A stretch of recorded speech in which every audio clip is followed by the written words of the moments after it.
Shalom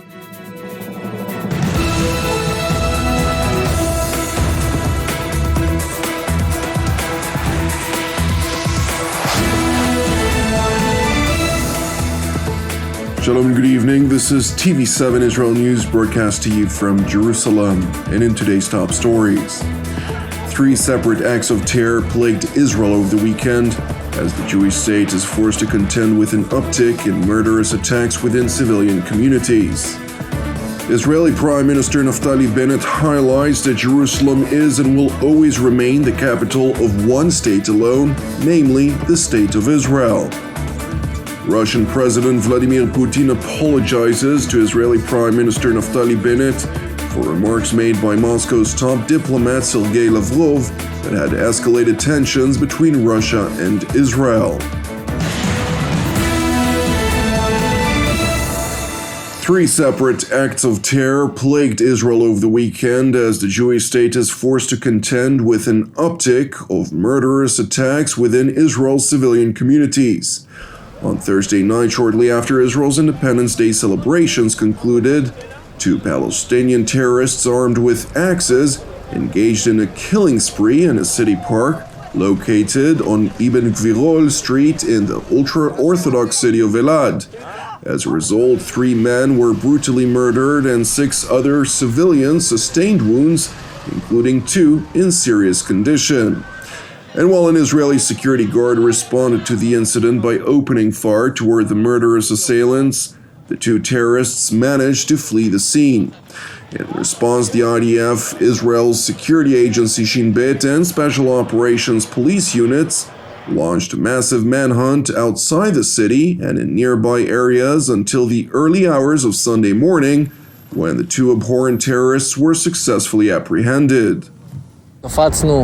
ביום חמישי בערב מיד לאחר הפיגוע, בשיתוף פעולה עם משטרת ישראל, עם השב"כ, עם יחידת מירול ועם גורמים נוספים, התחלנו סריקות.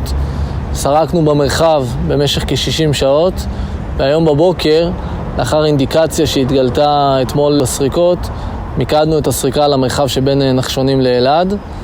במהלך הסריקות הבוקר, סמך מ"פ של יחידת מגלן, זיהה תנועה בשיחים, ניגש לשיח, כיוון את הנשק, והמחבלים הרימו ידיים.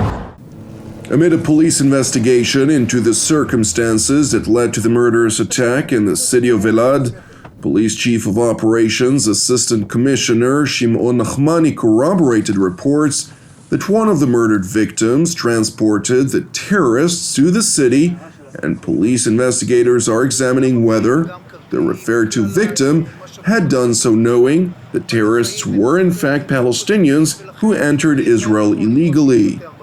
החקירה היא חקירה שהוטלה גם על השב"כ וגם על יחידות הימ"ר, ואנחנו נזהרים כרגע מלומר את הדווי. כן, אני יודע לומר במשנה זהירות שאחד הנרצחים הוביל או בתמימות או ביודעין את המרצחים לזירה, והנושא הזה מצוי בבדיקה.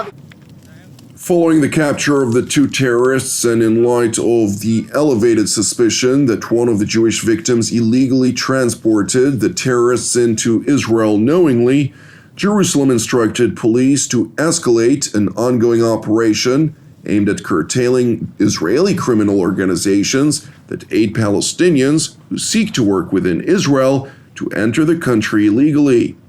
Speaking to this, Israeli Prime Minister Naftali Bennett also announced his government's decision to establish a civilian National Guard to bolster the Israeli citizens' sense of security.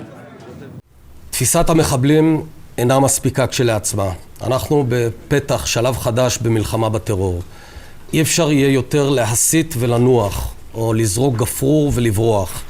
המשימה העליונה של ממשלת ישראל היא השבת הביטחון האישי לאזרחי ישראל.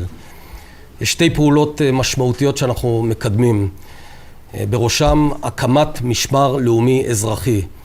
הנחיתי את המל"ל בתיאום עם משרד הבט"פ להציג בפני הממשלה תוכנית סדורה ומתוקצבת להקמת משמר לאומי אזרחי עד סוף החודש. הצורך הדחוף בחיזוק הביטחון האישי של אזרחי ישראל נולד כבר לפני שנה במהלך שומר החומות, בעיקר בערים המעורבות, והוא מקבל משנה דחיפות בגל הטרור הנוכחי. אנחנו רואים פעם אחר פעם את ההבדל הענק בין אירועים בהם היה נוכח אזרח אחראי עם נשק בזירה לבין כאלה שלא. הצורך גדול במיוחד בערים החרדיות, שם יש פחות נושאי נשק. אנחנו יוצאים לפעולה. התוכנית תתבסס על כוחות משמר הגבול, יחד עם גיוס של כוחות מיומנים של מתנדבים ומילואים, שיחד יוגדרו משמר לאומי אזרחי. משטרת ישראל יוצאת גם למבצע לטיפול בתופעת השב"חים, השוהים הבלתי חוקיים בישראל, שהפכה למכת מדינה. תעשייה שלמה התפתחה סביב ההברחה, הסעה, הסקה, הלנה של השב"חים, כמו שראינו גם בפיגוע האחרון באופן מצער, בו נרצח באכזריות הנהג שהסיע את המחבלים. בסוף השבוע הנחיתי לרכז מאמץ מבצעי, תשתיתי ומשפטי כנגד מה שאנחנו מכנים שלושת המ"מים, מסיעים, מלינים ומעסיקים. אנחנו נשתמש בכל הכלים העומדים לרשותנו, גם בכלים כלכליים, גם בכליאה, החרמת רכבים, כנסות, כל מה שצריך. Premier Bennett, who made these remarks during his weekly cabinet meeting, further seized the opportunity to address concerns regarding the subject of Jerusalem. אני מבקש להבהיר כאן שאין ולא יהיה שום שיקול פוליטי במה שנוגע למלחמה בטרור. וכמובן, כל ההחלטות ביחס להר הבית ולירושלים התקבלו על ידי ממשלת ישראל שהיא הריבון בעיר, ללא שום התחשבות בשיקולים זרים. אנחנו ודאי דוחים כל התערבות זרה בהחלטות של ממשלת ישראל. אנחנו כמובן, מדינת ישראל תמשיך לשמור על יחס מכבד לבני כל הדתות בירושלים, כמו שאנחנו תמיד עושים, ואנחנו נמשיך לעשות. ירושלים המאוחדת היא בירתה של מדינה אחת בלבד, מדינת ישראל.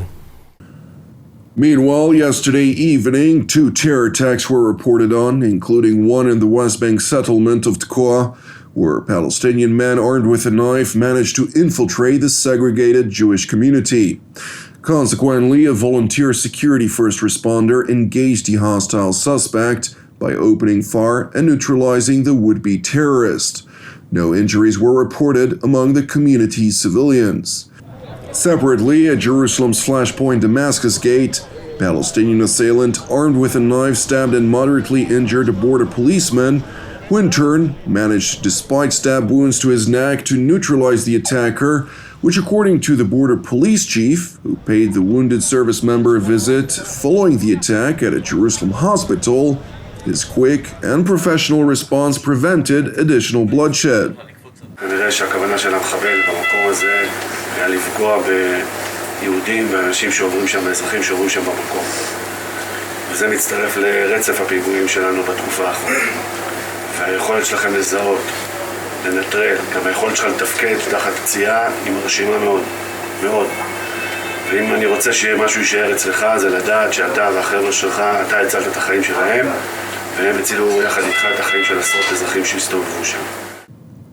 In other news, Israeli Prime Minister Naftali Bennett held a phone conversation with Ukrainian President Vladimir Zelensky at the end of last week, during which the two leaders held an extensive discussion on the latest developments regarding the state of affairs in the eastern war-stricken region of Ukraine, where Russian forces are reportedly securing a strategic foothold. Говорив також з прем'єр-міністром Ізраїлю Беннетом.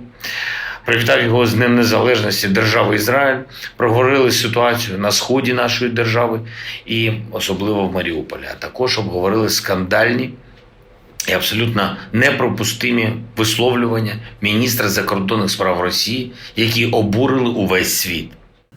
They referred to outrageous comments by Russian Foreign Minister Serghei Lavrov related to his claimed assertion that Nazi leader Adolf Hitler may have had Jewish roots, while further insisting that the biggest anti-Semites are the Jews themselves, remarks which consequently resulted in an exchange of sparring accusations between Jerusalem and Moscow.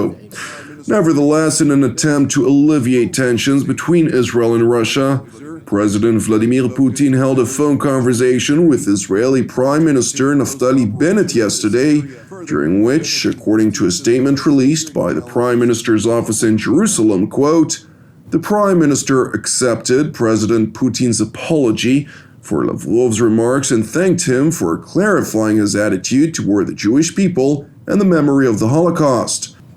According to a separate statement released by the Kremlin, quote, the president of Russia recalled that of the 6 million Jews tortured in ghettos and death camps and killed by the Nazis during punitive operations, 40% were Soviet citizens, and asked Naftali Bennett to convey wishes of good health and well-being to the war veterans in Israel. In turn, Naftali Bennett highlighted the Red Army's decisive contribution to the victory over Nazism. It is important to know that in contrast to the Israeli statement, the Russian communique did not mention an apology over the remarks that were made by Foreign Minister Serghei Lavrov. Asked about the matter, Kremlin spokesman Dmitry Peskov refused to expand beyond the wording of the written statement. Разговор был действительно очень важный, но в настоящий момент нам нечего добавить к тому, что мы сообщили в письменном сообщении по результатам этого общения. Thank you for watching us. As you may be aware, TV7 Israel News is in fact a donation-based ministry. Therefore, if you are blessed by TV7 Israel Productions, please consider making a financial contribution, which will then in turn enable us to sustain our ongoing operations, including TV7 Israel News. I would like to also encourage you to persist with prayer for our persecuted brothers and sisters worldwide, in addition to our ongoing prayers for the peace of Jerusalem and the salvation of Israel. I'm Jonathan Hassan, wishing you a Shavua Mevorach, and we will see you again tomorrow at the same time.